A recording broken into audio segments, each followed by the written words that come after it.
I've had MyTrueAncestry for about a year now, and I've been pleased with the information I've found. Whereas autosomal DNA tests simply tell you who you're related to in the modern day, MyTrueAncestry gives an ancient breakdown of tribes and civilizations you inherit DNA from. As somebody who loves history, this is what I'm most interested in. Yet, all along it had slipped my mind to play around with the timeline feature and narrow down the timeline. Of course, I only looked at the comprehensive timeline from 3000 BC to the present. Yet there are far more than just 100 samples I matched throughout the last 5 millennia. So what I did was set the rate at 100 samples, minimum SNP match, and selected the smallest possible intervals. What I got was proof of what I've been saying all along. Us Europeans descend from the scattered tribes of Israel. With what I'm about to show, I can further prove my descent from Israelites and other biblical populations descended from Shem and Ham, namely Egyptians, Phoenicians, Carthaginians, Canaanites, Philistines, Hittites, Assyrians, Urartians, Hurrians, Armenians, and Nairi. I also match Saka, Scythian, Cimmerian, Sarmatian, and Gothic samples from post-exile Israelites. The reason I'm posting this is because my DNA is not anomalous, so the samples I match will also be samples many of you match.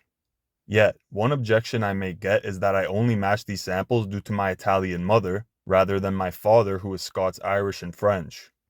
That's why I'm going to show a few of his matches first. To begin, here are his closest ancient populations: Visigoths, Gordici, Germanic Cherusci, Gauls, and Franks. And when we get to the ancient sample breakdown, we see that every single one of these tribes are categorically barbarian. So this will prove that somebody whose modern DNA is entirely European matches ancient samples from Semites and Hamites. So as we see, I've got my paternal lineage, also have my maternal and myself. And when we go to the ancestral timeline, we can see Bronze Age Jordan and Canaanite/Semite. Now, the reason Canaanites and Semites are clumped into one autosomal group is due to their heavy intermixing. Keep in mind that a prime factor as to why Israelites were exiled was intermixing with the Canaanites. This is told to us in passages such as Judges 3 verses 5-6 and Hosea 7 verses 8-10. Essentially, all tribal Israelites will have Canaanite ancestors and match Canaanite samples, yet this wouldn't necessarily make them Canaanite by biblical standards. Remember that Canaanites are a patrilineal bloodline, and that tribal status is based off Y-DNA alone. Nonetheless, now that I've proven that my father also matches these samples, we're going to move on to my results. As we see, my earliest archaeogenetic matches are Canaanite/Semites and Bronze Age Jordan from 2426 BC, plus another Canaanite/Semite sample from 2100 BC. Next, we have Iron Age Dinka Tepe from Western Iran dating to 1836 BC, and Ancient Egypt dating from 1800 BC. This Egyptian sample correlates to the Hyksos invasion, as they began to settle in Avaris, Egypt around this time. As we know, the Hyksos are widely considered to be the historical basis for the Israelites in Egypt. Next, we have another Canaanite/Semite sample from 1750 BC, another Canaanite sample from Megiddo dating to 1725 BC, plus Assyrian, Anatolia, and Hittite samples from 1675 BC. Then Canaanite/Semite again in 1650 BC and Hittite Anatolia in 1625 BC.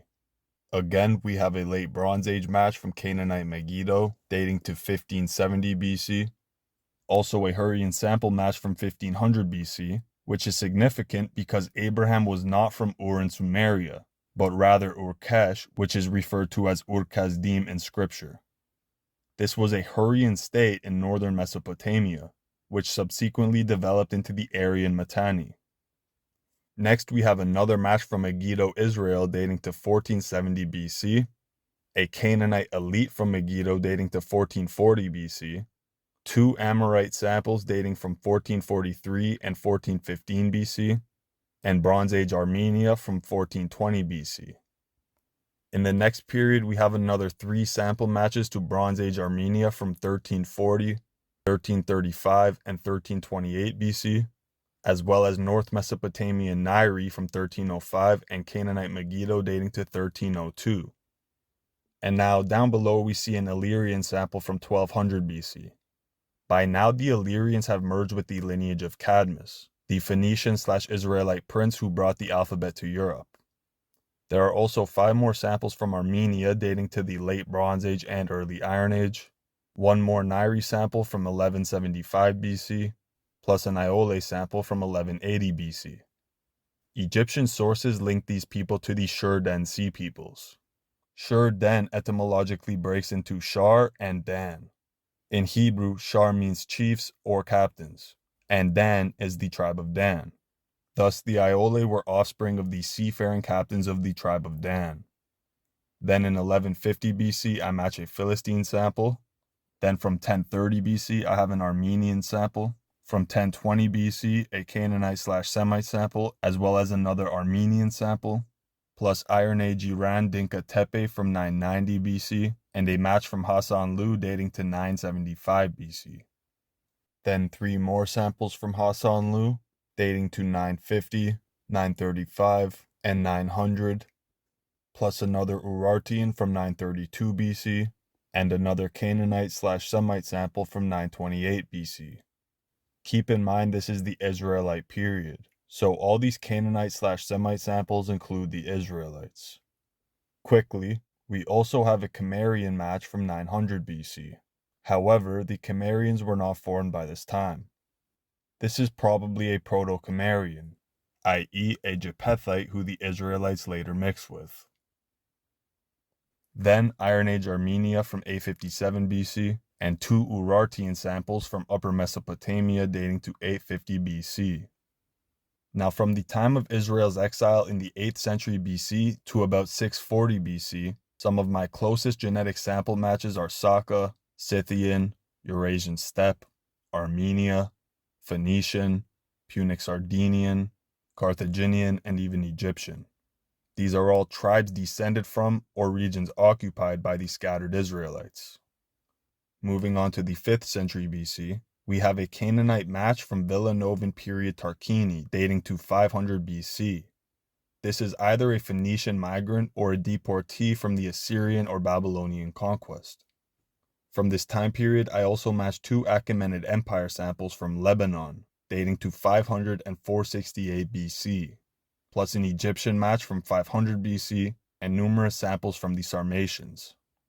Now the Phoenician match from 270 BC is expected because I do match them on my deep dive breakdown, as well as inherit chromosomes from them, so I was aware of that already. The same can be said for this Carthaginian sample match from 250 BC. Now when we look from the time of Christ onward, we do get a lot of barbarian tribes again, such as Saka, Sarmatians, and even Huns, but we also get 2 more samples from Armenia, dating to 50 and 60 AD. And now a couple more interesting samples I wanted to show were late Kushan Empire from 220 AD, Roman era Galatian dating to 225 AD, and then Goths, Dacians, and Pontic Empire from 300 AD. From about 500 AD, I start matching the Picts of Scotland and Anglo-Saxons. By 600 AD, I match the Gaels. From 647 AD, I match a sample from Byzantine era Lebanon. But then by the 700s and 800s, I somehow start matching Makurian samples from Nubia. There's also sample matches from India. For example, one from Skeleton Lake dating to 800 AD, one from the Karkota dynasty dating to 830 AD, and 2 Brahmins dating to 830 AD. Then in 840 AD, another Brahmin, and then 2 more samples from Karkota dating to 870 and 885 AD. Now a quick mention, there's also a match from the Guanches of the Canary Islands dating to 960 AD. And I also start matching samples from the Umayyads and Cordoba Caliphate. From the 11th century AD, we have a lot of Frankish samples, Vikings, Macedon, Italy, Jutes, and Iberian Moors. Then in 1190, another Makurian sample. Then from the 13th century AD onwards, we have the Ghaznavid dynasty of Persia, the Safavid dynasty of Persia, as well as Crusaders and Osilians. Now obviously there's a whole lot more, and there's also a bunch of tribes that descend from Israelites but I didn't mention. I'm only highlighting samples that are deemed Semitic or Hamitic by the public. And the reason being is because when you tell people that you descend from the Israelites, they'll automatically jump to calling you a Japhethite. So if you have MyTrueAncestry, try messing around with the timeline, and maybe you'll find some samples that contradict the common notion that we aren't related to these biblical populations.